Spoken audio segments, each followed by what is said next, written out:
to me. And my question to you is, do governments fear falling prices themselves? Because it's like people are like seeking the solution from the wolf, right? Instead of just saying government, because Bitcoin is that people are trapped in a jail cell, right? Screaming at their, and I've said this many times, screaming at their captor while the jail cell is open because you have an open monetary, you have an open protocol. So they just sort of walk over any single person on the planet. So when we talk about would politicians see this, or would this person see this, or we just have to say, would you, right? Would every person see this? And I would venture to say a lot of Bitcoiners right now who call themselves Bitcoiners still don't know, right? And still they would fall for these traps, those people, and they would give that more energy because they're still measuring in a fiat currency. Yeah. They're still measuring in price go up. Yeah. Right. They're still centralizing. They're essentially moving from self-custody to non-self-custody to trade a derivative instrument. In other words, they're increasing their risk to move to the centralized system.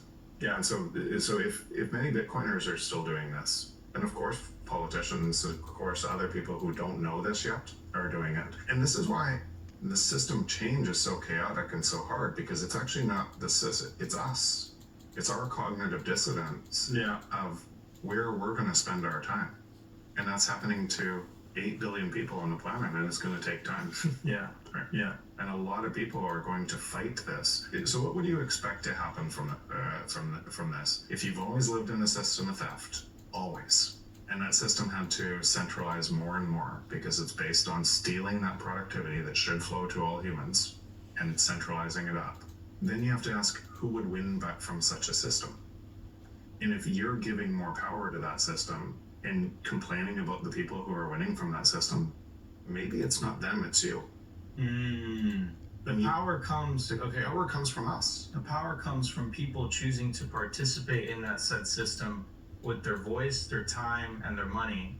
If we all, as I hate to use the word collective, but as a whole, decide to opt out and just to participate in the alternative system, it takes power away from that system. They're incompatible together. Okay. One has to, so all the centralization. So when people say, I'm not going to do this because I'm worried about what the government will do later, they're feeding their worst fear. They're in a zero-sum game, getting worse and worse and worse, and their fear is stopping them from moving to self-sovereign. Yeah, I want to tell you about the best place to